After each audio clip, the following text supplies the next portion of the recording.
Hello friends, welcome back to my channel Hunar. हम ratio and proportion के PYQ कर रहे थे, बट कुछ टेक्निकल इश्यूज़ की वजह से वो वीडियो फर्स्ट पार्ट जो है इसका, वो मैंने वैसे फर्स्ट पार्ट करके अपलोड कर दिया है यूट्यूब पे। कुछ टेक्निकल इश्यूज़ की वजह से वो बीच में ही करप्ट हो गया था, बीच में ही बंद हो गई थी वो वीडियो। तो उसके बाद हम आज कंटिन्यू करते हैं। मतलब मैंने 3 क्वेश्चन उसमें पीवाईक्यू में आपको करवा दिए थे, एंड फोर्थ क्वेश्चन जब हम करने लगे थे तो वीडियो बीच में ही बंद हो गई थी चलते चलते। तो उसके आगे जो है हम अभी करेंगे नेक्स्ट, जो पीवाईक्यू क्वेश्चंस मैंने लेके रखे थे वो हम आज के इस वाले वीडियो में करेंगे, इस वाले लेक्चर में करेंगे। सो शुरू करते हैं। फोर्थ क्वेश्चन करने लगे थे हम वहाँ पे, मतलब प्रीवियस वीडियोस में जो पीवाईक्यू की मैंने अपलोड किया, हम फोर्थ क्वेश्चन करने लगे थे वहाँ पे, तो वहीं से कंटिन्यू करते हैं हम आगे। क्या फोर्थ क्वेश्चन में आपको क्या गिवन है कि A and B together have, A और बी के पास जो है वो 6300 रुपीज़ हैं। ठीक है, क्या है, ए और बी के पास 6300 रुपये हैं। और आपको उसमें क्या स्टेटमेंट गिवन है आगे कि 5/19 ऑफ एज अमाउंट, जो 5/19 भाग है ए के अमाउंट का, वो किसके इक्वल है, 2/5 भाग ऑफ बी, बी के 2/5 भाग के बराबर है। ठीक है, आपको ए एंड बी, अब देखो ए एंड बी आपको टुगेदर दोनों के पास कितना अमाउंट है, कितने रुपीज़ हैं, वो आपको टोटल गिवन है। अगर आपको इंडिविजुअल ए और बी के अमाउंट का पता करना है कि वो 6300 ए और बी में किस तरह से डिवाइड, कितने कितने उन दोनों को मिले होंगे, तो वो कैसे निकाल सकते हो। अगर आपको रेशियो पता हो कि ए और बी के बीच में किस अनुपात में, किस रेशियो में उस पैसे को डिवाइड किया गया है, अगर वो आपको पता है तो आप आराम से निकाल लोगे दोनों का शेयर। तो मुझे वो अनुपात, वो रेशियो कहाँ से मिलेगा, जो ये गिवन स्टेटमेंट है ना यहाँ पे देके रखी हुई, मैं यहाँ से वो चीज़ निकाल सकती हूँ। अब क्या गिवन है आपको, देखो जो आपको गिवन है स्टेटमेंट, उसको मैथमेटिकली फॉर्म में लिखते चलो। क्या दिया है, 5/19 ऑफ की जगह आएगा मल्टीप्लाई ए, किसके इक्वल गिवन है आपको ये, 2/5 ऑफ 2/5 ऑफ की जगह मल्टीप्लाई किसका, बीस अमाउंट के। अब देखो यहाँ से आप इजीली ए रेशियो बी निकाल सकते हो, यानी कि मैं ए रेशियो का मतलब डिवाइड होता है ना, तो मैं यहाँ से ए डिवाइडेड बाई बी की वैल्यू निकाल सकती हूँ। इस बी को उठा के इस तरफ ले आइए तो ए डिवाइडेड बाई बी आराम से निकल जाएगा। ए यहीं पे रहने दीजिए, डिवाइडेड बाई बी को मैं इस तरफ लेके आई, वहाँ मल्टीप्लाई हो रहा था तो इधर आके ए के साथ डिवाइड हो जाएगा। इज इक्वल टू, देखो यहाँ पे 2/5 ऑलरेडी था, इसको यहीं रहने दिया मैंने। ये 5/19 होल नंबर को, होल फ्रैक्शन वैल्यू को उठा के इक्वल टू के इस तरफ लेके आई, तो ये क्या रिवर्स हो जाएगी, यानी कि 19 डिवीजन में था तो उधर जाके मल्टीप्लाई में हो जाएगा, और 5 मल्टीप्लाई में था तो इधर जाके डिवीजन। तो मैं इस होल वैल्यू को क्या है, रिवर्स करके लिख दूंगी। तो 19/5 आया, तो यहाँ से ए रेशियो बी निकल जाएगा। अब देखो अगर कुछ कटता है तो काट दो, नहीं तो मल्टीप्लाई करके लिख दो। तो मुझे दिख रहा है कि कोई भी वैल्यू आपस में कट नहीं रही है, तो क्या आ जाएगा यहाँ पे, 19 2 कितने हो जाएंगे, 38, एंड डिवाइडेड बाय 5 5 25 हो जाएगा। तो यहाँ से मेरे पास ए रेशो बी की कितनी वैल्यू निकली, ए रेशो बी कितना निकला मेरे पास, 38/25।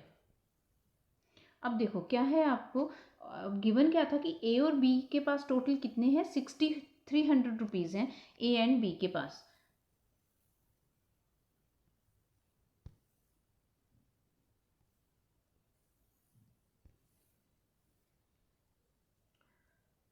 सॉरी, गलती से रब हो गया सारा का सारा, कोई बात नहीं, मैं दोबारा से लिख देती हूँ। क्या आया था मेरे पास, ए रेशो बी कितना निकला था हमारे पास, ए रेशो बी जो है वो निकला था हमारे पास कितना, 38/25 आया था। अब देखो अगर मैं ए रेशो बी जो मेरे पास निकल गया 38/25, अगर मैं इन्हीं को कुछ टाइम के लिए रियल वैल्यू मान के चलूँ कि ए के पास 38 जो हिस्सा है और बी का शेयर कितना है, 25 है, तो टोटल मेरे पास ए और बी को मिला के कितना शेयर बनेगा इस रेशियो के हिसाब से, तो इसको ऐड कर दो, कितना आ जाएगा, 8 और 5 कितने हो जाएंगे, 13, 13, 3 और एक रिमाइंडर बच गया, 3 और 2 5 और 1 6, 63। आपकी रेशियो के हिसाब से ए और बी के पास टोटल कितना अमाउंट है, 63 रुपीज़ है। ठीक है, बट यही 63 की वैल्यू आपको क्वेश्चन में गिवन है, एग्जैक्ट वैल्यू गिवन है इसकी कि ए और बी के पास कितने टोटल कितना अमाउंट है, 6300 है। तो इस 63 यूनिट की वैल्यू आपको 6300 गिवन है, तो यहाँ से आप 1 यूनिट की वैल्यू निकाल सकते हो, कितनी आएगी, 100 आएगी। अब आपने क्या निकालना था, कि बी का द अमाउंट ऑफ बी का अमाउंट निकालना था। तो यहाँ पे देखो बी का कितना अमाउंट है, आपने कितना मान के चलो रेशियो में, आप 25 मान के चलो। तो 1 यूनिट की वैल्यू अगर 100 है तो 25 यूनिट की वैल्यू कितनी आएगी, इस 25 को 100 से मल्टीप्लाई कर दो तो ये हो जाएगा आपके पास कितना, 2500। इट मीन्स बी के पास कितना है, 2500 है। तो ऑप्शन नंबर 1 जो है इसका करेक्ट आंसर होगा। बस बी का पूछा था तो बी का ही फाइंड आउट करोगे, अननेसेसरी कुछ भी एक्स्ट्रा निकालने की ज़रूरत नहीं, जितना पूछा जाए बस उतना ही करिए क्वेश्चन में। नेक्स्ट क्वेश्चन पे आ जाइए। देखो नेक्स्ट क्वेश्चन बहुत ईजी है, इस क्वेश्चन को आप खुद से करोगे। नेक्स्ट क्वेश्चन जो है वो बहुत ईजी है, इस क्वेश्चन को आप खुद से करोगे। क्या गिवन है आपको, यहाँ पे आपको एक्स और वाई का रेशियो, आपको इसका अनुपात गिवन है, कितना है, 2:3 दे के रखा है। एंड आपको ये वाली वैल्यू जो है फाइंड आउट करने के लिए बोली गई है। और ये देखो ये फाइंड आउट भी जो आपने फाइंड करना है, जो वैल्यू आपने फाइंड करनी है वो भी आपने रेशियो में ही फाइंड करनी है। डिवीजन लगा है ना बीच में, तो आपने वो क्या है, रेशियो में ही फाइंड आउट करनी है। तो रेशियो से जब रेशियो ही फाइंड आउट करना हो तो मैंने क्या बोला था आपको कि रेशियो की जो वैल्यूज होती है उन्हीं को रियल वैल्यू मान के जो है वो वहाँ पे पुट कर दीजिए, आपका आंसर निकल जाएगा। आप x की जगह 2 पुट करोगे एंड y की जगह 3 पुट करोगे। इस वाली वैल्यूज में x की जगह 2 एंड y की जगह 3 पुट करिएगा तो आपका आंसर जो है वो निकल जाएगा।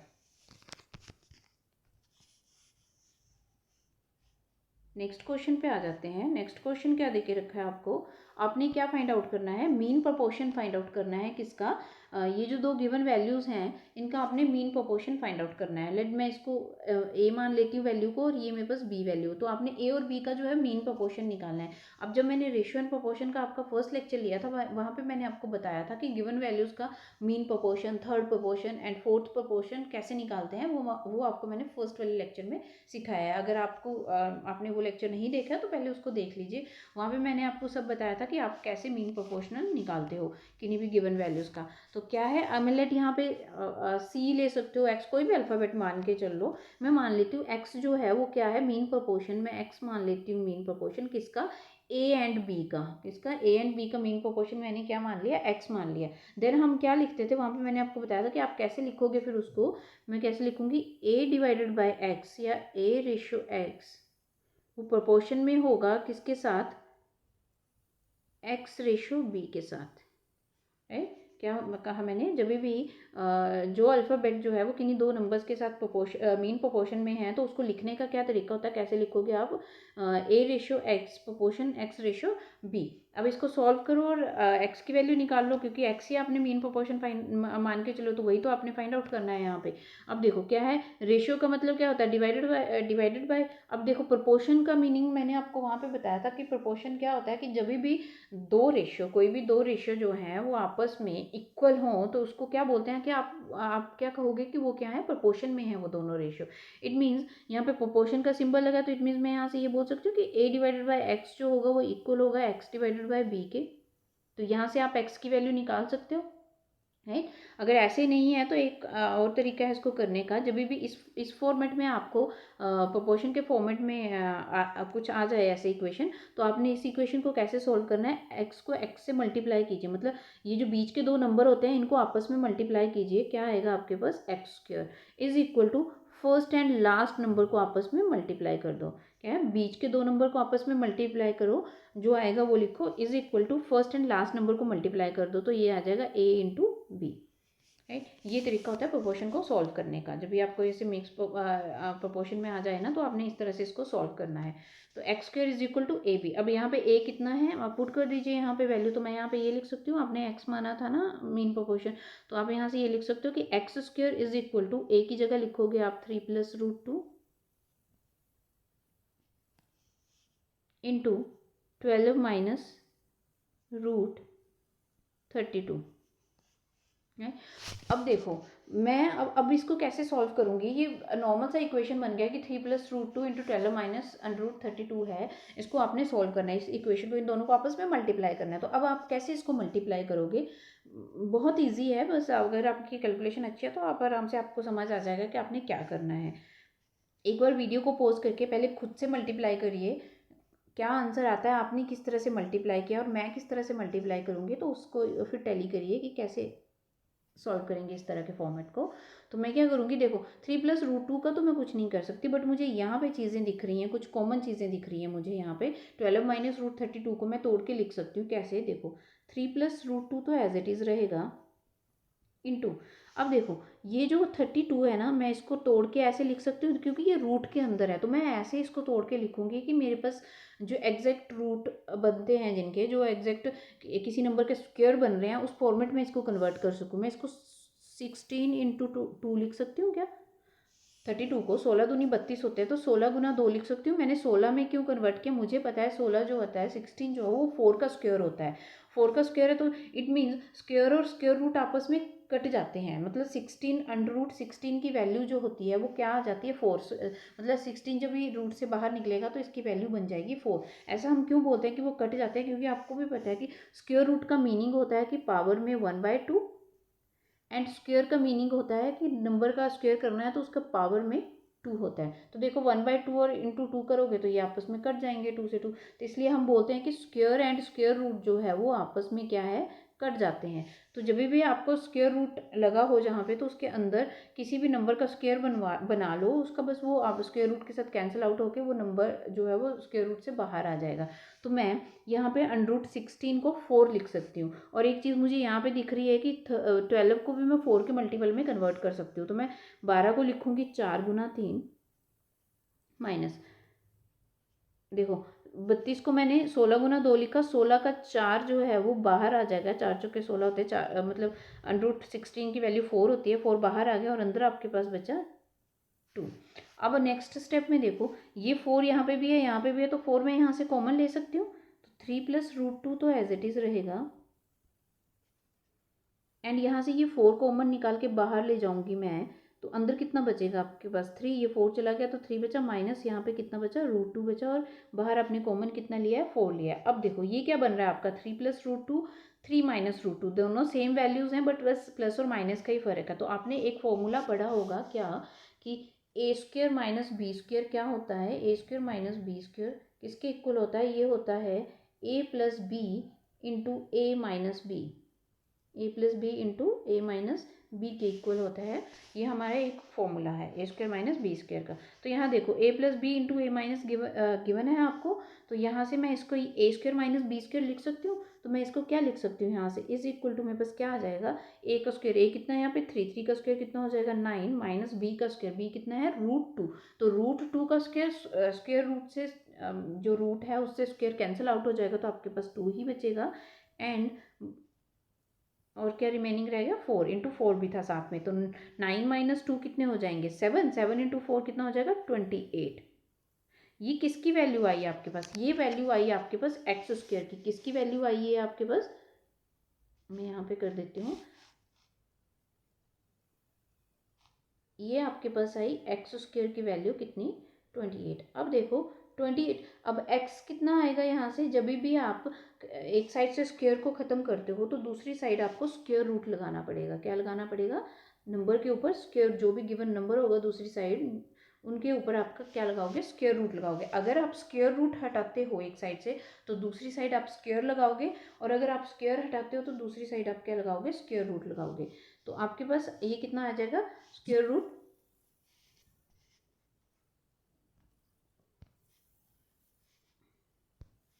सॉरी थोड़ा सा स्क्रीन का कुछ इशू, टच हो गया था मुझसे। तो क्या आया था, हमारे पास ये क्वेश्चन कर रहे थे ना हम, यहाँ से हमारे पास x² की वैल्यू कितनी आई थी, x² की नहीं, x की वैल्यू आई थी आपके पास यहाँ से कितनी, √28। तो मैं यहाँ से देखो 28 को भी मैं तोड़ के फर्दर कैसे लिख सकती हूँ, कि ऐसे इसके फैक्टर बनाऊँ कि आप कोई ऐसी वैल्यू में तोड़ो इसको, ऐसे वैल्यू के फैक्टर में लिखो कि उसका वो किसी न किसी वैल्यू का स्क्वायर हो। मतलब मैं इसको ऐसे लिख सकती हूँ, 7 × 4 लिख सकती हूँ मैं क्या, क्योंकि 4 जो है वो 2 का स्क्वायर होता है, तो 4 को मैं स्क्वायर रूट से बाहर निकाल के लिख सकती हूँ। ठीक है, तो मैं इसको 7 × 4 करके लिख सकती हूँ, √7 × 4। 4 का जो है √4 की वैल्यू 2 होती है, 4 जब स्क्वायर रूट से बाहर आएगा तो ये क्या बन जाएगा, 2 बन जाएगा। तो मैं इसको ऐसे लिख सकती हूँ, x = 4 √4 बाहर जब निकलेगा रूट से तो ये 2 हो जाएगा, और अंडर रूट के अंदर कितना बचा आपके पास 7, तो 2√7। क्या आंसर आया? एक्स की वैल्यू क्या निकली? यही तो आपने मीन प्रोपोर्शन मान के चले थे आप स्टार्टिंग में, तो एक्स की वैल्यू क्या निकली आपके पास? 2√7। ऑप्शन नंबर 2 इसका आंसर होगा। नेक्स्ट क्वेश्चन पे आ जाइए, क्वेश्चन नंबर 7। क्वेश्चन नंबर 7 में क्या देके रखा है आपको कि 3 नंबर्स गिवन है आपको ए बी सी, जिनका आपको रेशियो, जिनका आपको अनुपात देके रखा है, और आपने यहाँ से क्या निकालना है? A divided by B ratio B divided by C ratio C divided by ए।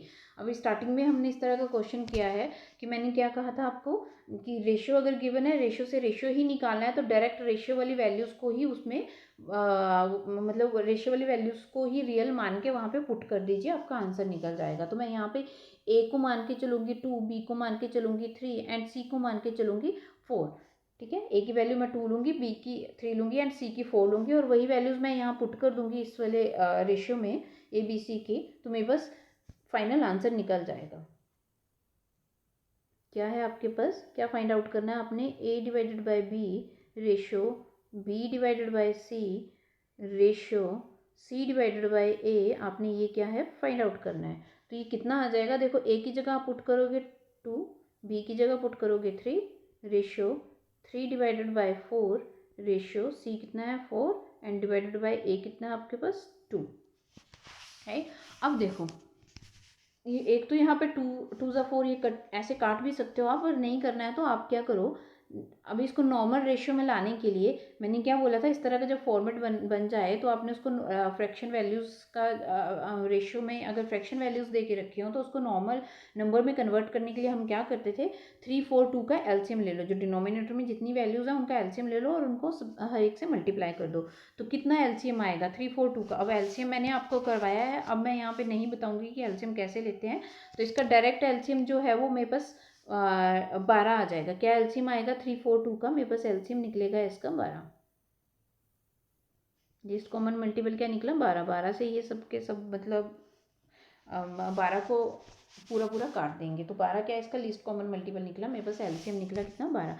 तो जो एलसीएम निकलता है उससे सबको मल्टीप्लाई करते चलो, तो मैं इसको 12 से मल्टीप्लाई कर दूंगी, इसको भी 12 से मल्टीप्लाई कर दूंगी एंड इसको भी क्या है 12 से मल्टीप्लाई कर दूंगी। देखो जो जो कटता है अब काटते चलो, 2 से ये 12, 3 से ये 12 कट जाएगा, 4 तिया 12 होते हैं। ठीक, 4 से ये कट जाएगा, 4 तिया 12, 2 से ये कट जाएगा, 6 दूनी 12 होते हैं। तो क्या मेरे पास फाइनल इसका क्या रेशियो निकला फाइनल? देखो, अब एक चीज़ और यहाँ पे कट रही है, पर मैं नेक्स्ट स्टेप में काटती हूँ, तो यहाँ पे आप कंफ्यूज हो जाओगे। क्या निकला यहाँ पे 2 इंटू, यहाँ पे क्या बचा फर्स्ट वाले में 2 इंटू 4 कितना हो गया 8 रेशियो, यहाँ पे कितना बचा 3 इंटू 3 9 एंड यहाँ पे कितना है 6 रेशियो 4 6 इंटू 4 कितना हो जाएगा 24। तो क्या रेशियो आया आपके पास 8 रेशियो 9 रेशियो 24। तो कहाँ देके रखा है आपका ये ऑप्शन में? Option number 3। तो ऑप्शन नंबर 3 इस क्वेश्चन का आपका करेक्ट आंसर होगा। आई होप आपको समझ आ रहा होगा, बहुत ईजी है, बहुत बेसिक है। बस अगर आपको रेशियो की समझ है तो आप आराम से कर लोगे। ये क्वेश्चन है इस तरह के। नेक्स्ट क्वेश्चन क्या गिवन है आपको, द रेशियो बॉयज़ और गर्ल्स के किसी कॉलेज में बॉयज़ एंड गर्ल्स का रेशियो आपको गिवन है, और वहाँ पे आपको बोला गया है कि 50 बॉयज़ जो है वो लीव द कॉलेज को छोड़ के जाते हैं, और 50 गर्ल्स जो वो कॉलेज को ज्वाइन करती हैं, और उसका मतलब 50 बॉयज़ छोड़ने के बाद एंड 50 गर्ल्स ज्वाइन करने के बाद जो रेशियो बन जाता है क्लास में टोटल बॉयज़ एंड गर्ल्स का, वो 9:7 हो जाता है।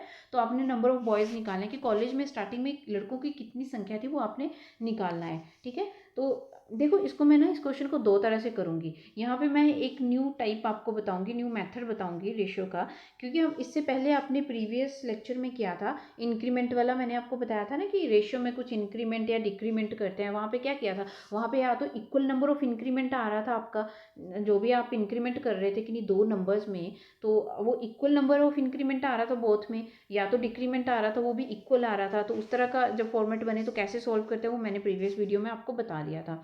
राइट। या तो फिर आपने वहाँ पे ये किया था कि आप किसी एक नंबर में चेंज कर रहे हो, एक नंबर को कांस्टेंट कर रहे हो और एक नंबर में चेंज कर रहे हो, तो उस तरह का कैसे फॉर्मेट आ जाए तो आपने कैसे सॉल्व करना है वो भी मैंने आपको बता दिया था। अगर वो क्वेश्चन में आपको दे के रखा है कि इक्वल इंक्रीमेंट हो रहा है बोथ में, बट रेशियो में जब आप देख रहे हो कि इक्वल नहीं हो रहा है, तो वो रेशियो में उस इंक्रीमेंट को या डिक्रीमेंट को इक्वल कैसे बनाते हैं वो भी मैंने आपको बता दिया था।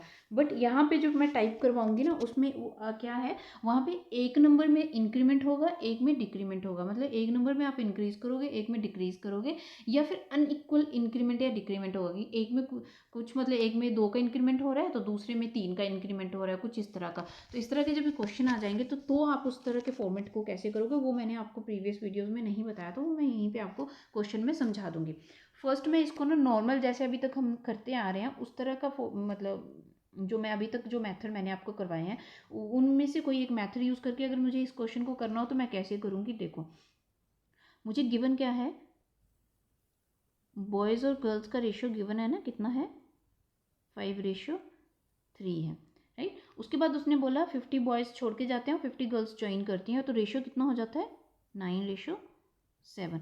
अब 50 बॉयज़ छोड़ के गए, बस इतना, कितने गए वो बाद की बात है, पहले इतना दिमाग में रखो कि बॉयज़ छोड़ के जा रहे हैं, छोड़ के जा रहे हैं तो छोड़ने के बाद इनका रेशियो जो है वो कम होना चाहिए था ना। यहाँ तो 9 हो गया, बढ़ गया, तो ये तो दिख नहीं रहा है, तो इट मीन्स यहीं से मुझे समझ आ रहा है कि कुछ गड़बड़ है, तो मुझे इसके फॉर्मेट में थोड़ा सा चेंज करना पड़ेगा। अब मैं क्या करूँ, अगर मुझे यहाँ पे मैंने जो प्रीवियस लेक्चर लिया था उसमें जब हम रेशियो को इक्वल बना रहे होते थे कि उनमें इक्वल इंक्रीमेंट या डिक्रीमेंट शो करना होता, तो हम क्या करते थे कि जो रेशियो का डिफरेंस होता था मतलब बोथ रेशियोज में जो डिफरेंस आता था एक दूसरे के डिफरेंस से उनको मल्टीप्लाई करते थे हम, राइट। बट यहाँ पे देखो मैं क्या करूँगी, बोथ में मुझे 2 का ही डिफरेंस दिख रहा है। देखो फर्स्ट वाले में भी दोनों फर्स्ट रेशियो में दोनों नंबर में डिफरेंस 2 का है, सेकेंड रेशियो में भी 2 का ही डिफरेंस आ रहा है दोनों नंबर में, राइट। अगर मैं फर्स्ट वाले को 2 से मल्टीप्लाई कर दूँ, इसके रेशियो के डिफरेंस से मल्टीप्लाई कर दूँ, सिर्फ मैं फर्स्ट वाले को करूँगी, फर्स्ट वाले को ही क्यों करूँगी अभी देखो मैं बताती हूँ आगे। मैं अगर फर्स्ट रेशियो को 2 से मल्टीप्लाई कर दूँ तो मेरे पास कितना आ जाएगा, 5 2 10, 3 2 कितना हो जाएगा 6, और सेकंड वाले को मैंने कुछ नहीं किया, उसको 9 और 7। अब देखो रेशियो में ना एक अच्छी बात क्या होती है कि आप अपनी सहूलियत के हिसाब से, अपने क्वेश्चन की नीड के हिसाब से किसी भी नंबर से मल्टीप्लाई कर सकते हो या डिवाइड कर सकते हो, सिर्फ मल्टीप्लाई और डिवाइड कर सकते हो, प्लस और माइनस नहीं, ठीक है। मेरी बात को याद रखना कि मैंने क्या कहा कि आप रेशियो में अपनी सहूलियत के हिसाब से या क्वेश्चन की नीड के हिसाब से किसी भी नंबर से मल्टीप्लाई या डिवाइड कर सकते हो, बस मल्टीप्लाई और डिवाइड ही करोगे, प्लस एंड माइनस नहीं कर सकते हम अपनी मर्जी से, मल्टीप्लाई एंड डिवाइड किसी भी नंबर से कर सकते हैं, ठीक है। तो मुझे यहाँ पे लग रहा था, मुझे दिख रहा था कि देखो भैया बॉयज़ में अगर डिक्रीमेंट हो रहा है, बॉयज़ कम हो रहे हैं, छोड़ के जा रहे हैं, तो यहाँ पे रेशियो में तो यहाँ पे 9 आ रहा था, तो कम होने की बजाय ये तो बढ़ गए, है ना। तो मैंने क्या किया कि फर्स्ट वाले रेशियो को 2 से मल्टीप्लाई कर दिया, 2 से मल्टीप्लाई करने के बाद देखो अब आ रहा है ना सही फॉर्मेट। देखो बॉयज़ क्या हो रहे हैं, डिक्रीज़ हो रहे हैं, कितने डिक्रीज़ हो रहे हैं, 1 की कमी आ रही है, और गर्ल्स क्या है, इंक्रीज़ हो रही हैं, कितनी इंक्रीज़ हो रही हैं, 1 का इंक्रीमेंट हो रहा है गर्ल्स में। तो आपकी क्वेश्चन की कंडीशन को सेटिस्फाई कर रही है ना ये वाला रेशियो जो है, ये जो आपने फाइंड आउट किया 2 से मल्टीप्लाई करने के बाद जो आपने रेशियो लिखा, टू से मल्टीप्लाई करने के बाद जो आपने रेशियो लिखा वो आपकी गिवन कंडीशन को, जो ये गिवन कंडीशन है इसको सेटिस्फाई कर रहे हैं ना, कि इक्वल नंबर ऑफ बॉयज़, जितने बॉयज़ छोड़ के जा रहे हैं उतनी ही गर्ल्स आपके वापस आ रही हैं। तो उसके बाद जो रेशियो, तो रेशियो में भी मुझे दिख रहा है कि एक लड़का छोड़ के गया और एक लड़की जो है वो क्या है, आई है, तो उसके बाद जो रेशियो बन रहा है वो 9:7 बन रहा है। अब इस केस में मैंने अगर मैं नीचे वाले को भी 2 से मल्टीप्लाई कर देती ना इसके डिफरेंस से, तो देखो यहाँ पे कितना हो जाना था, 9 2 18 और 7 2 14, फिर भी क्या हो रहा था 10 और 18 जो 10 से बड़ा है ना, तो वहाँ पे बॉयज़ के उसमें स्ट्रेंथ में इंक्रीज आ रहा था, ना कि वो कमी हो रही थी उसमें। तो इसलिए मैंने जो है वो सेकंड वाले को 2 से ना मल्टीप्लाई करके सिर्फ फर्स्ट वाले को किया, तो फर्स्ट वाले को 2 से मल्टीप्लाई करने के बाद मेरी गिवन कंडीशन जो वो सेटिस्फाई होगी।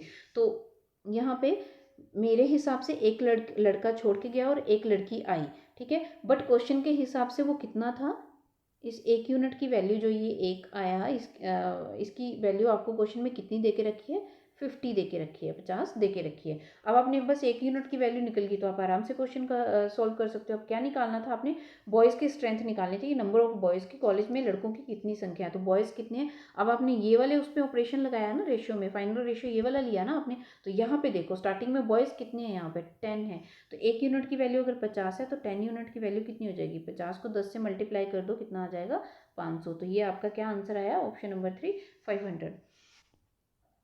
आई होप आपको समझ आया होगा। एक तो हो गया ये फॉर्मेट जो हमने प्रीवियस लेक्चर में भी मैंने आपको ये वाला सिखाया था, उसी का यूज़ करके मैंने फाइंड आउट कर दिया। एक नेक्स्ट जो मैं आज आपको अभी बात कर रही थी, एक न्यू टाइप के क्वेश्चन, मतलब न्यू फॉर्मेट की, कि जिस फॉर्मेट के क्वेश्चन में क्या होता है कि इंक्रीमेंट और डिक्रीमेंट बहुत साथ साथ में चलता है, या जो इंक्रीमेंट है या फिर डिक्रीमेंट हो रहा है वो इक्वल ना होकर अनइक्वल इंक्रीमेंट या डिक्रीमेंट होता है बहुत नंबर्स में। तो उस तरह के फॉर्मेट में किस तरह से क्वेश्चन सॉल्व करोगे वो मैं इसी से समझा देती हूँ। यहाँ पे भी मैं वो वाला फॉर्मेट लगा सकती हूँ, क्योंकि एक में इंक्रीमेंट हो रहा है, एक में डिक्रीमेंट हो रहा है। तो मुझे स्टार्टिंग में बॉयज़ एंड गर्ल्स का क्या रेशियो दिया था, वो मुझे था 5:3। एंड बाद में क्या हो गया, 50 लड़के छोड़ने के बाद और 50 नई लड़कियाँ आने के बाद क्या रेशियो हो गया, 9:7 हो गया आपके पास।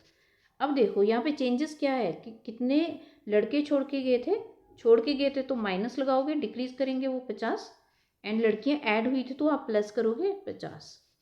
ठीक है, इस तरह के उसमें आप क्या करोगे, जब ऐसा फॉर्मेट बन जाएगा वहाँ पे आपको एग्जैक्ट वैल्यू दे के रखी होती है कि कितना आपने प्लस किया माइनस किया। ठीक है, तो वहाँ पे क्या करोगे, क्रॉस मल्टीप्लिकेशन मेथड बोलते हैं इसको, क्या कहते हैं, क्रॉस मल्टीप्लिकेशन। आप वो जो ऊपर के रेशियो होते हैं ना उसको आपस में क्रॉस मल्टीप्लाई कर दो। क्या कर दो, क्रॉस मल्टीप्लाई करने के बाद उसका डिफरेंस लो। ठीक है, तो कितना आएगा, 7 5 से कितने हो जाएंगे, 35। एंड अपने डिफरेंस लेना है किसके साथ, इसका 9 × 3, ये क्रॉस मल्टीप्लाई करो और उन दोनों का आपस में डिफरेंस ले लो, तो 9 3 से कितने हो जाएंगे, 27 हो जाएंगे। तो 35 और 27 का डिफरेंस लो तो कितना आएगा, 15 में से 7 गए तो 8, यानी कि कितना 8 यूनिट ये डिफरेंस आया। ठीक है, एंड उसके बाद नेक्स्ट स्टेप क्या करना है, आपने इस 9 को 50 से मल्टीप्लाई करना है एंड 50 को 7 से मल्टीप्लाई करना है। और मल्टीप्लाई करने के बाद अब यहाँ पे दो कंडीशन बनती है, जब यहाँ पे बोथ सिंबल्स जो होंगे सेम, या तो इंक्रीमेंट हो रहा है या डिक्रीमेंट हो रहा है, सेम सिंबल होंगे, यानी कि बोथ केसेस में इंक्रीज कर रहा है या फिर डिक्रीज कर रहा है, तो उस केस में आप मल्टीप्लाई करने के बाद, इनको क्रॉस मल्टीप्लाई करने के बाद लोगे डिफरेंस। बट अगर यहाँ पे अपोजिट सिंबल आते हैं कि एक में इंक्रीमेंट हो रहा है और एक में क्या हो रहा है, डिक्रीमेंट हो रहा है, तो आप क्या है, क्रॉस मल्टीप्लाई करने के बाद जो आएगा उसको आपस में ऐड करोगे। क्या कहा मैंने, ये बात को बड़े ध्यान से सुनना और याद रखना कि क्रॉस मल्टीप्लिकेशन मेथड लगाते टाइम बस यहाँ पे थोड़ा सा चेंज होता है, बाकी तो कुछ भी नहीं। ऊपर वाला जो आप रेशियो में जो क्रॉस मल्टीप्लिकेशन करते हो ना, वहाँ पे तो आपने डिफरेंस लेना है हर केस में, कोई भी केस हो, चाहे वहाँ पे यहाँ पे दोनों में सेम निशान सिंबल दिए हों या अपोजिट सिंबल दिए हों, तो बहुत केसेस में ऊपर वाले में तो आपने डिफरेंस ही लेना है। डिफरेंस का मतलब क्या होता है कि बड़े में से छोटी घटानी है, ऐसे नहीं है कि आपको पहले ये वाले को मल्टीप्लाई करना है माइनस ये, नहीं, बस क्रॉस मल्टीप्लाई कर दो दोनों को और बड़े में से छोटी वैल्यू को घटा दो, जो भी डिफरेंस आएगा वही आपका मतलब वैल्यू आएगी। जैसे इसका मैंने 35 में से 27 घटा दिया, 8 आ गया। ठीक है, इस यहाँ पे तो आपने डिफरेंस ही लेना, बट नीचे वाला जब यहाँ पे इसको और इसको मल्टीप्लाई करोगे एंड इसको और इसका जो क्रॉस मल्टीप्लिकेशन लोगे, वहाँ पे ध्यान रखना अगर तो यहाँ पे अपोजिट वैल्यू तो आप उसको करोगे ऐड, बट यहाँ पे अगर सेम वैल्यू, सेम मीन्स कि माइनस माइनस की है या प्लस प्लस की है, तो आप वहाँ पे क्या लोगे, डिफरेंस लोगे। यहाँ पे मुझे दिख रही है ये अपोजिट वैल्यू, एक प्लस की है एक माइनस की है, एक में इंक्रीज हो रहा है एक में डिक्रीज हो रहा है, तो मैं क्या करूँगी, उसको ऐड करूँगी। तो कर दो क्रॉस मल्टीप्लाई। अब क्रॉस मल्टीप्लाई करने के केस में देखो यहाँ पे दोनों में सेम वैल्यू है, 50-50 है, तो मैं यहाँ पे 50 कॉमन ही लिख लेती हूँ बाहर। मतलब आप ऐसे लिखोगे ना, 9 × 50 + 7 × 50। ठीक है, तो 50 दोनों में था तो मैंने मल्टीप्लाई ना करके यहाँ पे मल्टीप्लाई करूँगी तो बहुत लंबी वैल्यूज़ चली जाएंगी, फिर ऐड करने में बहुत दिक्कत होती है। तो मुझे दिख रहा था कि दोनों में सेम ही नंबर है, तो मैंने क्या किया, 50 कॉमन लिख लिया और अंदर वाले को 9 + 7 करके लिख दिया ऐसे। आई होप आपको समझ आ रहा होगा मैंने क्या किया है ये। ठीक है, 9 + 7 कितना हो जाएगा, 9 और 7 कितना हो जाएगा, मैं यहाँ पे उसके बाद क्या करना है, ये जो डिफरेंस होता है, ये वाला जो नीचे वाला, ये ऊपर वाला डिफरेंस जो होता है वो इक्वल आएगा, 8 यूनिट जो होंगी ये इक्वल आएंगी आपके किसके, इस वाले डिफरेंस के। मैं यहाँ नीचे लिख देती हूँ, ये 8 यूनिट जो है वो इक्वल आएंगी किसके, ये जो आपने नीचे वाला डिफरेंस लिया, इस डिफरेंस नहीं सॉरी आपने यहाँ पे ऐड किया क्योंकि अपोजिट वैल्यूज़ थी, तो आपने ये जो ऐड किया ये इसके इक्वल आएगी, ऊपर वाले का जो डिफरेंस आया वो इसके इक्वल आएगा। तो 8 यूनिट की वैल्यू किसके इक्वल आई, 50 इंटू 9 + 7, 9 + 7 कितना हो जाएगा, तो यहाँ से मैं 1 यूनिट की वैल्यू निकाल सकती हूँ। 1 यूनिट की वैल्यू कितनी आ जाएगी, 50 इंटू 9 + 7 हो जाएगा 16, और डिवाइडेड बाय कितना आ जाएगा, 8 आ जाएगा। तो 8 से ये 16 कट जाएगा, 8 2 = 16 होते हैं, और 1 यूनिट की वैल्यू आपके पास कितनी निकली, 100 आई। तो मैं यहाँ से 1 यूनिट की वैल्यू लिख सकती हूँ, कितना आया मेरे पास 1 यूनिट, 100। 1 यूनिट की वैल्यू 100 आई। अब आपने फाइंड क्या करना था, बॉयज़ की स्ट्रेंथ फाइंड आउट करनी थी कि नंबर ऑफ बॉयज़ कितने हैं। तो स्टार्टिंग में देखो बॉयज़ कितने लिए हैं आपने, 5 यूनिट लिया। 1 यूनिट की वैल्यू 100 है, तो 5 यूनिट की वैल्यू कितनी आएगी, 500 आएगी। तो क्या ऑप्शन आंसर आया इसका, ऑप्शन नंबर 3 500। आई होप आपको ये मेथड भी समझ आ गया होगा। नेक्स्ट क्वेश्चन जो है वो इसी मेथड पे बेस्ड है। इस क्वेश्चन को वीडियो को एक बार पॉज करके ये क्वेश्चन को एक बार खुद से ट्राई करिए, बिल्कुल प्रीवियस क्वेश्चन की तरह ही है। क्वेश्चन क्या गिवन है, the ratio of income, income का रेशियो दिया है, ए और बी 2 पर्सन है, उनकी इनकम का रेशियो आपको गिवन दिया है, एंड उनके एक्सपेंडिचर का रेशियो आपको गिवन दिया है, एंड इफ़ दे सेव, उसके बाद क्या बोला, वो कितना कितना सेव कर रहे हैं, एक 2600 सेव कर रहा है और एक 18, अब दोनों में बोथ जो है वो इक्वल सेविंग नहीं कर रहे हैं। अब आपको पता है इनकम और एक्सपेंडिचर वाले क्वेश्चन में हम सेविंग कैसे निकालते थे, कि इनकम में से एक्सपेंडिचर को घटा दोगे, आप माइनस कर दोगे तो आपकी सेविंग निकल जाती थी, राइट। तो मतलब आप ये जो इनकम गिवन होगी उसमें से एक्सपेंडिचर घटाओगे तो आपकी सेविंग आएगी। अब सेविंग की आपको एग्जैक्ट वैल्यू दे के रखिए। अब एक चीज़ यहाँ पे क्या है कि सेविंग जो है वो आपको बोथ केसेस में इक्वल नहीं दी है, वो दोनों जो है इक्वल सेव नहीं कर रहे हैं, वो डिफरेंट डिफरेंट वैल्यू है। तो ये मैं प्रीवियस वाला मेथड ही लगाऊंगी। देखो कैसे लगाऊंगी, इनकम लिख लो ए और बी की कितनी है, 5:3, एंड उनका एक्सपेंडिचर कितना गिवन है आपको, ये इनकम का रेशियो है, एंड ये आपके एक्सपेंडिचर का रेशियो है, कितना गिवन है आपको, 9:5 है। और सेविंग जो है ऑब्वियस बात है, इनकम में से एक्सपेंडिचर माइनस करोगे तभी सेविंग आएगी। तो सेविंग जो आ रही थी वो कितनी आ रही थी आपकी, एक केस में आ रही है आपके पास 2600, ये एग्जैक्ट वैल्यू है यहाँ पे, ठीक है। और एक में आ रही है बी कितना सेव कर रहा है आपका, 1800 रुपये सेव कर रहा है। अब यहाँ पे मैं जो है वो देखो, यहाँ पे इक्वल सेविंग ना आके अनइक्वल सेविंग है। एक जो है 2600 सेव कर रहा है, एक जो है 1800 सेव कर रहा है। तो इस केस में आपको find out the difference in their income, उनकी इनकम में डिफरेंस फाइंड आउट करना है, वो बात की बात है।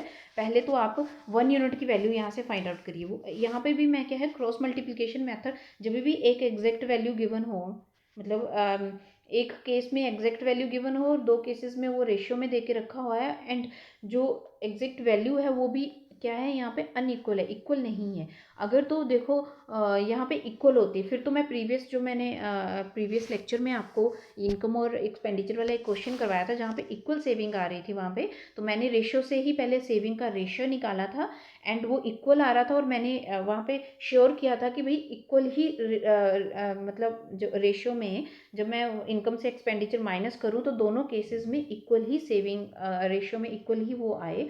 तो वहाँ पे मैंने आपको बताया था कि वो जो सेविंग आई थी फिर उसको मैंने इक्वल कर दिया था, जो क्वेश्चन में आपको एग्जैक्ट सेविंग दे के रखी थी उसके। तो एक बार आप वो वीडियोस देख लीजिए, मैं क्या बोलने की कोशिश, समझाने की कोशिश कर रही हूँ, आपको वहाँ पे समझ आ जाएगा, राइट। तो वो अलग टाइप था, यहाँ पे जो है वो सेविंग अलग अलग दे के रखी है, तो यहाँ पे मैं क्रॉस मल्टीप्लिकेशन मेथड लगाऊंगी, ठीक है। इस तरह के फॉर्मेट में आपने क्रॉस मल्टीप्लिकेशन मेथड लगाना, तो लगा दो। मैंने क्या बोला था, जब रेशियो में लगाओगे तो आपने डिफरेंस लेना है, 5 को 5 से मल्टीप्लाई करोगे आएगा 25, और डिफरेंस लेना है आपका इसके साथ। 9 को 3 से करोगे तो कितना आएगा, 9 × 27 होता है, 25 और 27 कितना हो जाएगा, 2 यूनिट। ये 2 यूनिट किसके इक्वल आएगा, नीचे वाले जो ये 9 और 1800 एंड 5 × 2600 को आपस में क्रॉस मल्टीप्लाई करो। अब देखो, अब यहाँ पे क्या लोगे, आप ऐड करोगे या डिफरेंस करोगे, क्या करोगे, मैंने क्या बोला, जब भी सेम होंगे तो आपने क्या लेना है, डिफरेंस लेना है। जब यहाँ पे ये वाली वैल्यूज़ जो हैं वो सेम होंगी, सेम मतलब यहाँ पे क्या है, प्लस हो, मतलब ये दोनों प्लस प्लस है ना, कोई सिंबल नहीं है, इट मीन्स ये प्लस प्लस की वैल्यू है। अगर तो सेम सिंबल की वैल्यूज़ हैं तो आपने डिफरेंस लेना है, और अगर अपोजिट सिंबल की वैल्यूज़ आती हैं तो आपने क्या लेना था, ऐड करना था। जैसे प्रीवियस में था, एक प्लस में थी एक माइनस में थी, तो आपने उस केस में ऐड किया था। बट यहाँ पे क्या है, दोनों प्लस प्लस में है, तो आप क्या करोगे, डिफरेंस लोगे। तो मल्टीप्लाई कर दो, मैं ये साइड पे कर देती हूँ, ये वाला 9 को मैं करूँगी 1800 से मल्टीप्लाई एंड 5 को 26 से। या तो आप सीधा डायरेक्ट पूरा पूरा मल्टीप्लाई कर दो या फिर कॉमन लेके भी आप कर सकते हो, आपके ऊपर डिपेंड है। तो मैं 18 को जब 9 से मल्टीप्लाई करूँगी तो कितना आ जाएगा मेरे पास, 7 और 9 16 162, ठीक है, और 00। एंड जब मैं इसको 5 को 26 से करूँगी तो कितना आ जाएगा, 5 6 से 33 और 5 2 से 10 और 13 130 एंड 00। अब इसको आप माइनस कर दो तो 162, मतलब डिफरेंस लेना है तो बड़े में से छोटा ही घटाओगे, 00 तो ऐसे ही एज इट इज़ रहेगा। 162 में 130 घटा दो तो कितना आ जाएगा, 2 में से 0 6 में से 3 गए तो 32। तो कितना आया मेरे पास ये डिफरेंस, 32। तो मैं ये बोल सकती हूँ कि इस 2 यूनिट की वैल्यू किसके इक्वल आएगी, 3200 के इक्वल आएगी। और यहाँ से 1 यूनिट की वैल्यू फाइंड आउट कर लो, कितना आ जाएगा, 1600।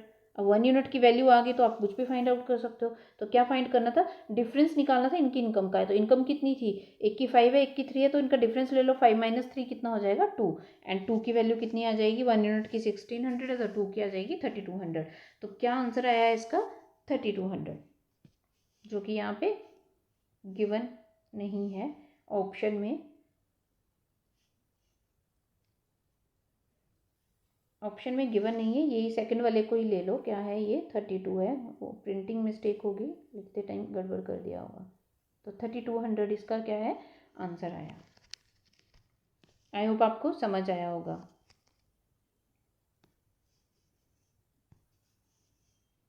नेक्स्ट क्वेश्चन पे आ जाइए। नेक्स्ट क्वेश्चन क्या दे के रखा है आपको, in a college union there are 48 students and the ratio of the number of boys to the number of girls। अब बॉय, आपके कॉलेज यूनियन में क्या है, 48 स्टूडेंट हैं, ये कोई एक यूनियन है कॉलेज की, वहाँ पे 48, उस यूनियन में 48 स्टूडेंट है, जिसमें से बॉयज़ और गर्ल्स के आपको रेशियो गिवन है। टोटल पता है आपको 48 है एंड बॉयज़ एंड गर्ल्स का रेशियो आपको गिवन है and the number of girls to be added in the union. और वो बोल रहा है कि कुछ लड़कियाँ जो हैं उस लड़कियों को जोड़ा जाता है उस यूनियन में, तो आपने बताना है रेशियो, उसके बाद जोड़ने के बाद, लड़कियों को जोड़ने के बाद जो गर्ल्स और बॉयज़ का रेशियो होता है वो 6:5 हो जाता है। तो आपने यहाँ से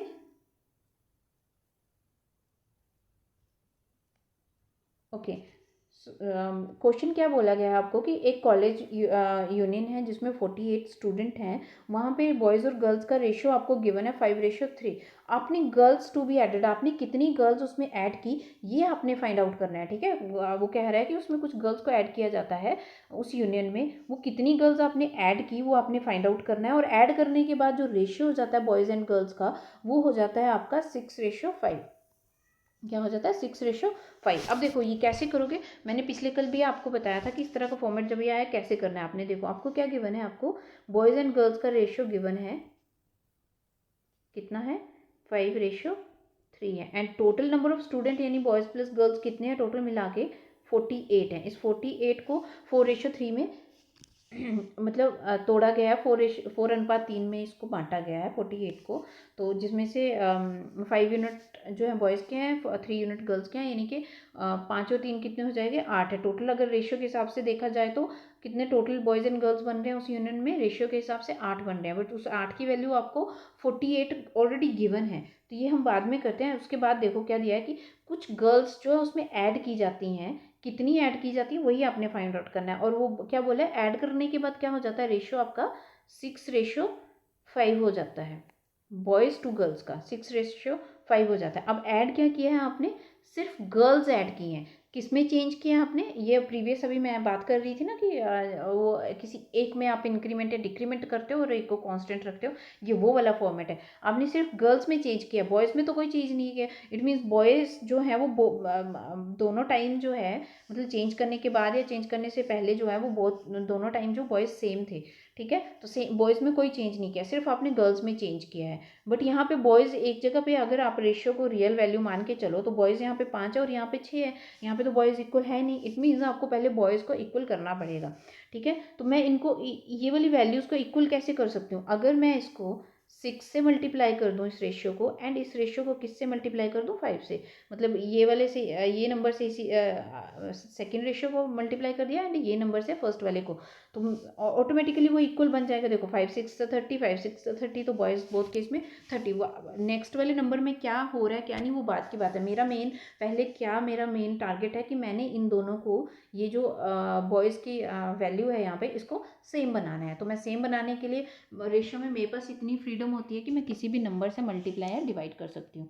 ठीक है, तो मैंने फर्स्ट वाले को 6 से कर दिया, अगले वाले को मैंने 5 से कर दिया।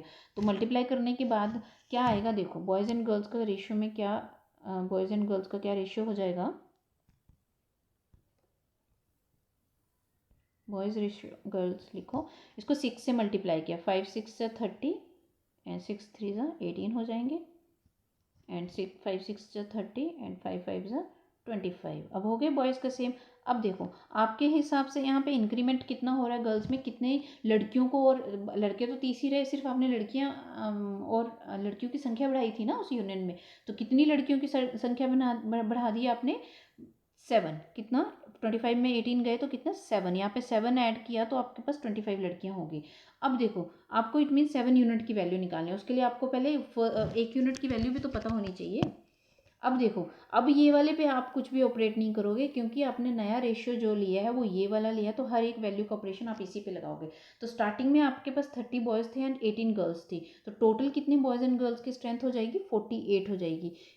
आपके रेशियो के हिसाब से कितनी value I total boys and girls की, स्टार्टिंग में 48 आ गई। और यही 48 की वैल्यू आपको क्वेश्चन में कितनी गिवन है, 48 ही गिवन है। कितनी गिवन है आपको, 48 गिवन है। तो 1 यूनिट की वैल्यू कितनी आई, यहाँ से 1 ही आएगी। 48 से डिवाइड होकर 1 आएगा, तो 1 यूनिट की वैल्यू 1 आई। आपने निकालनी क्या थी कि कितनी लड़कियाँ ऐड की थी, तो आपने 7 यूनिट की वैल्यू निकालनी। 1 यूनिट की वैल्यू 1 है, तो 7 यूनिट की वैल्यू 7 ही होगी। तो इट मीन्स आपने कितनी लड़कियाँ ऐड की, 7 लड़कियाँ ऐड की। ऑप्शन नंबर 2 इसका करेक्ट आंसर होगा। आई होप आपको समझ आया होगा। नेक्स्ट क्वेश्चन पे आ जाते हैं। नेक्स्ट क्वेश्चन क्या गिवन है आपको, if 5/4 of P is equal to 2/3 of Q is equal to 3/4 of R, then what is the P ratio Q ratio. बहुत इजी क्वेश्चन है ये, तो आप बहुत आराम से कर लोगे। अभी काफ़ी फॉर्मेट में हमने क्वेश्चन कर लिया। अभी इस वाले लेक्चर में भी मैंने 2 से 3 क्वेश्चन इस तरह के करवा दिए। आपको कुछ भी नहीं करना है। आपने यहाँ पे जब भी इस तरह का फॉर्मेट आ जाए, मैं करवा ही देती हूँ। 5/4 P इज इक्वल टू, ये इस तरह का नहीं किया हमने, रेशियो में किया अभी। तो इस ये भी उसी की तरह है, बस इसमें एलसीएम ही लेके करेंगे हम। 5/4 P 2/3 Q is equal to 3/4 R। और यहाँ से P ratio Q ratio R निकालने के लिए बोला जाए तो आपने कुछ भी नहीं करना है। इसकी जो डिनोमिनेटर की वैल्यूज़ हैं उसका आप क्या ले लोगे, एलसीएम ले लोगे। इसकी डिनोमिनेटर की वैल्यूज़ का क्या लोगे आप, एलसीएम ले लोगे।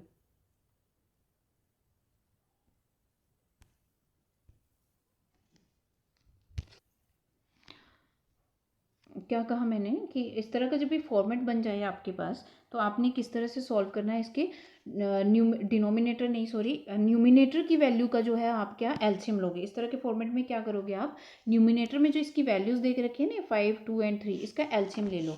तो 5 2 एंड 3 का एलसीएम कितना आ जाएगा, इसका एलसीएम आएगा 30। 5 2 एंड 3 का किसका एलसीएम लेना है आपने, इसकी न्यूमिनेटर की वैल्यू का, जो कि आपको कितनी गिवन है, 5 है, 2 है एंड 3 है। तो इसका एलसीएम आ जाएगा आपके पास 30 एलसीएम आ जाएगा। उसके बाद आपने क्या करना है, इस 30 को डिवाइड कर दो। जो एलसीएम आया उस एलसीएम को डिवाइड कर दो, हर एक फ्रैक्शन से डिवाइड कर दो, 30 से डिवाइड करते चलो। अब डिवाइड करने के बाद देखो न्यूमिनेटर की सारी वैल्यूज़ जो हैं वो ख़त्म हो जाएंगी। तो यहाँ से डायरेक्ट आपका P ratio Q ratio R निकल जाएगा। ठीक है, क्या निकल जाएगा, P ratio Q ratio R निकल जाएगा। अब कर दो, 5 से ये 30 कट जाएगा, 5 6 से 30, 2 से ये कट जाएगा, 15 2 से 30 एंड 3 से कट जाएगा, ये आएगा 10। तो इसके डिनोमिनेटर में P के नीचे जो डिनोमिनेटर आएगा वो P के नीचे ही आएगा। तो ये कितना बचा, 6 4 ज़ा 24, Q के नीचे है तो ये 15 या 45 हो जाएगा, एंड R का डिनोमिनेटर कितना बचा, 40। तो यही जो है वो आपका P ratio Q ratio R की वैल्यू आएगी। एक बार मैं फिर से करवा देती हूँ। क्या कहा मैंने, जब भी इस तरह का फॉर्मेट आपको आ जाए तो आपने इस तरह के क्वेश्चन को कैसे सॉल्व करना है, यहाँ से P ratio Q ratio R कैसे निकालना है। कुछ भी मत करो, जो आपको वैल्यू गिवन होती है ना, जैसे ये 5/4 पी है, इन वैल्यूज़ के न्यूमिनेटर की वैल्यूज़ का एलसीएम ले लो। 2/3 of Q and 3/4 of R, ये था ना। आपने यहाँ से P ratio Q ratio R निकालना है। तो क्या मैंने कहा, इसकी जो न्यूमिनेटर्स की वैल्यू होती हैं ये, इनका एलसीएम ले लो। तो 5 to 3 का एलसीएम कितना आएगा, 30। उसको जो है वो इस डिवाइड करते चलो, ठीक है। डिनोमिनेटर की वैल्यू उसके साथ मल्टीप्लाई करते चलो, या फिर इसको जो होल फ्रैक्शन है उसके डिवीजन के नीचे लिखते चलो। तो जो एलसीएम आया उसको डिवाइड कर दिया। डिवाइड करने के बाद देखो क्या होगा, हम डिवाइड क्यों करते हैं एलसीएम को, वो भी न्यूमिनेटर की वैल्यू का, ताकि हमारे पास न्यूमिनेटर जो हो वो पूरा पूरा कैंसिल हो जाए। अब डिनोमिनेटर में जिस अल्फ़ाबेट के नीचे जो डिनोमिनेटर रिमेनिंग रहेगा वही उसकी जो रेशियो में वैल्यू होगी, राइट। क्या कहा मैंने, जो जिस अल्फ़ाबेट के नीचे डिनोमिनेटर में जो वैल्यू रहेगी वही उस अल्फ़ाबेट की जो एक्चुअल में रेशियो में वैल्यू होगी। तो ये जो कटता है उसको काट दो। 5 6 या 30 होते हैं, 2 से ये 30 कट जाएगा, 15 दूनी 30, एंड 3 से ये 30 कट जाएगा, 10 दिया 30। तो कितना कितना बचा आपके पास नीचे, देखो P ratio Q ratio R कितना निकलेगा, P ratio Q ratio R कितना निकलेगा आपके पास, 6 4 जा 24। बस जो पी के नीचे जो इसका डिनोमिनेटर बचेगा वही इसका फ्रैक्शन में वैल्यू आएगी। एंड क्यू के नीचे क्या डिनोमिनेटर बचा, 15 या 45, एंड आर के नीचे क्या बचा, 40। तो क्या है, 24 45 एंड 40, यही आपका क्या है। अब ये एक बार चेक कर लो कि किसी कॉमन नंबर से कट तो नहीं रहे हैं, बट मुझे दिख रहा है कहीं किसी भी नंबर से नहीं कटेंगे ये कॉमन नंबर से। तो यही आपका फाइनल रेशियो निकलेगा, P ratio Q ratio R की वैल्यू यही निकलेगी। तो ये है ऑप्शन नंबर 1 इसका फाइनल आंसर होगा। आई होप आपको समझ आया होगा। नेक्स्ट क्वेश्चन पे आ जाइए। नेक्स्ट क्वेश्चन क्या दे के रखा है, the ratio of present ages of Sheetal and Divya is 6:5, and after 8 years their ages will be in the ratio of this. What is the present age of Divya? अब देखो ये ratio के, देखो मैंने आपको बोला है ना कि मोस्ट ऑफ द टॉपिक जो है मैथ के ज़्यादातर वो रेशियो से ही सॉल्व हो जाते हैं। तो हम एजेस के ज़्यादा मतलब रेशियो को एजेस में कैसे यूज़ करेंगे, वो जब हम एजेस का टॉपिक करेंगे मैं वहाँ से डिफरेंट डिफरेंट टाइप्स बताऊँगी कि किस तरह से रेशियो को हम एजेस के कॉन्सेप्ट में यूज़ करते हैं, रेशियो का यूज़ करके एजेस के क्वेश्चन सॉल्व करते हैं। वो जब हम वो टॉपिक करेंगे तो वहाँ पे बताऊँगी। इनकम एंड एक्सपेंडिचर का भी टॉपिक करेंगे हम, फिर हम पार्टनरशिप का टॉपिक करेंगे, फिर वर्क जो मैन और वुमेन वाले क्वेश्चंस आते हैं ना वर्क एंड टाइम में, वो भी आपके मोस्टली सारे क्वेश्चन जो रेशियो से ही ज़्यादातर क्वेश्चन जो सॉल्व होते हैं। तो वहाँ पे वो अलग अलग टॉपिक यहाँ पे इकट्ठे अगर मैं वो सब क्वेश्चन करवा दूंगी ना आपको, तो आपको बहुत कन्फ्यूजन हो जाएगी। तो जैसे जैसे हम टॉपिक करते जाएंगे बस उस टॉपिक में मैं आपको रेशियो का यूज़ बताती जाऊँगी कि उन टॉपिक के क्वेश्चन आपने रेशियो से किस तरह से करने हैं। तो वो जब हम वो टॉपिक करेंगे तो उस टाइम पर मैं आपको बता दूँगी। अभी मैंने सिर्फ बेसिक्स आपको रेशियो का जो मतलब मेन है ना कि रेशियो को कैसे अप्लाई किया जाता है, वो हर एक टाइप मैंने आपको करवा दिया है।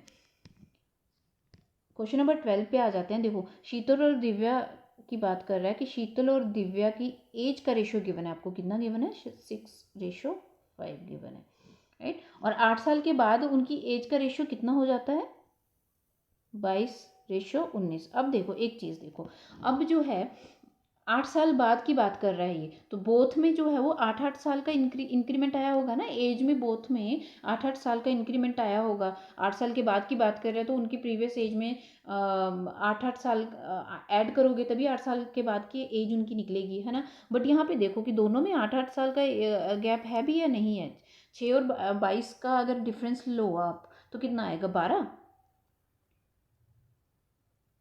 नहीं 12 कैसे आएगा, 22 और 22 में से 6 गए तो कितने रहेंगे, 12 में से 6 गए तो 6 और 16, ठीक है, कितना आएगा 16। यहाँ पे कितना आ रहा है 16, और यहाँ पे देखो यहाँ पे कितना आ रहा है 5 और 19 में माइनस करोगे तो कितना 19 में से मतलब 5 को माइनस करोगे तो कितना डिफरेंस आ रहा है यहाँ पे 14 का डिफरेंस आ रहा है, एक में 16 का एक में 14 का। बट यहाँ पे तो आपको बोथ में बताया था ना कि बोथ में 8-8 का इंक्रीमेंट कर रहे हो उसके बाद ये रेशो। बट यहाँ पे तो हम अगर अपने इस रेशो के हिसाब से देखें तो बोथ में जो इंक्रीमेंट आ रहा है वो इक्वल नहीं आ रहा है। इट मीन्स कुछ गड़बड़ है। तो मुझे इस रेशो में जो है वो डिफरेंस को इक्वल बनाना पड़ेगा। बोथ नंबर्स में जो इंक्रीमेंट आ रहा है उसको मुझे इक्वल बनाना पड़ेगा। तो इक्वल बनाने के लिए मैंने आपको क्या बोला था, हम क्या करते थे कि इन रेशियो में जो नंबर दिया होता है उनका डिफरेंस लेंगे और उसको दूसरे रेशियो के साथ मल्टीप्लाई कर देंगे। तो 6 और 5 का डिफरेंस 1 आएगा, उसको मैं इससे मल्टीप्लाई करूंगी और इन दोनों का डिफरेंस कितना आएगा 19 और 22 है तो 3 का डिफरेंस आएगा, उससे मैं इस वाले को मल्टीप्लाई करूंगी। ठीक है, ये 1 है, इसको मैंने 1 से मल्टीप्लाई करना है और इस वाले को मैंने मल्टीप्लाई करना है 3 से, क्योंकि 22 और 19 का डिफरेंस जो आएगा 3, तो उससे मैं इस वाले को मल्टीप्लाई करूँगी। तो कर दो, मेरे पास नया जो शीतल एंड दिव्या का रेशियो आएगा वो क्या आएगा, 6 3 हो जाएंगे 18 और 5 3 हो जाएंगे आपके पास 15 एंड नीचे वाले 1 से मल्टीप्लाई करके तो कोई चेंज आएगा नहीं, तो 22 एंड 19 ही रहेगा। तो अब देखो बोथ में डिफरेंस देखो कितने कितने का इंक्रीमेंट किया आपने एज में, 18 और 22 कितने का है यहाँ पे 4 का इंक्रीमेंट किया और 15 से 19 हो गया, तो यहाँ पे भी आपने अब बोथ में इक्वल आ रहा है ना, तो इट मीन्स आपने बोथ की एज में कितना कितना इंक्रीमेंट किया, 4 का इंक्रीमेंट किया। तो 4 साल के बाद मतलब ये 18 और 15 अगर प्रेजेंट में है तो 4 साल के बाद जो है वो 22 और 19 हो जाएगी। हम अगर रेशियो के हिसाब से देखें, जो हमारे हिसाब से इंक्रीमेंट 4 आ रहा है वो क्वेश्चन ने आपको क्या दे के रखा है कि वो कितना होगा कि 8 साल के बाद कितना, हमने 4 साल के बाद हमारे रेशियो के हिसाब से अगर देखें तो वो 4 साल के बाद का ये रेशियो है। बट क्वेश्चन ने ये बोल के रखा है इस 4 की वैल्यू आपको क्वेश्चन ने 8 दे के रखी है। तो यहाँ से मैं 1 यूनिट की वैल्यू फाइंड आउट कर सकती हूँ। अगर 4 यूनिट की वैल्यू 8 है तो 1 की कितनी आएगी, 8 डिवाइडेड बाई 4 कितना हो जाएगा 2। तो 1 यूनिट की वैल्यू कितनी निकली, 2 निकली। अब निकालना क्या था कि प्रेजेंट एज निकालनी थी दिव्या की। तो प्रेजेंट एज कौन सी वाली थी, ये वाली थी। अब हम ये वाला ना ये वाला नहीं लेंगे, हमने यहाँ पे ऑपरेशन लगाया है तो ये वाली हम प्रेजेंट एज इसकी ये वाली लेंगे 18 एंड 15। तो किसकी प्रेजेंट एज निकालनी थी आपने, दिव्या की। तो दिव्या की कितनी यूनिट है, 15 यूनिट है। अगर ये 1 यूनिट की वैल्यू 2 है तो 15 यूनिट की वैल्यू यहाँ से कितनी निकल जाएगी, 15 गुना 2 कितना हो जाएगा, 30 हो जाएगा। तो प्रेजेंट में आपकी दिव्या की कितनी एज है, 30 साल। ऑप्शन नंबर 4 जो है इसका सही आंसर होगा। आई होप आपको समझ आ रहा होगा। तो एजेस के क्वेश्चन में भी हम रेशियो से ही मोस्ट ऑफ द क्वेश्चन को जो है वो रेशियो से ही सॉल्व करेंगे। वो जब हम एजेस का टॉपिक करेंगे तो वहाँ पे मैं अच्छे से अलग अलग टाइप्स इसके बताऊँगी, आप कैसे कैसे वहाँ पे रेशियो को यूज़ करोगे। आई होप आपको समझ आया होगा। आज के जितने भी मैंने क्वेश्चन करवाए हैं उनमें जो भी टाइप्स आपके आए हैं वो आपको सब समझ आए होंगे। ये सारे के सारे क्वेश्चन जो है अपने दिमाग में एक चीज़ रख लीजिए कि सारे के सारे क्वेश्चन जो है मैंने प्रीवियस ईयर किसी न किसी कॉम्पिटिटिव एग्जाम में प्रीवियस ईयर में आए हुए क्वेश्चन थे, वही क्वेश्चन मैंने यहाँ पे लिए थे। आई होप आपका रेशियो एंड प्रोपोर्शन का कॉन्सेप्ट जो है वो अच्छे से क्लियर हो गया होगा। So thank you so much guys and have a nice day.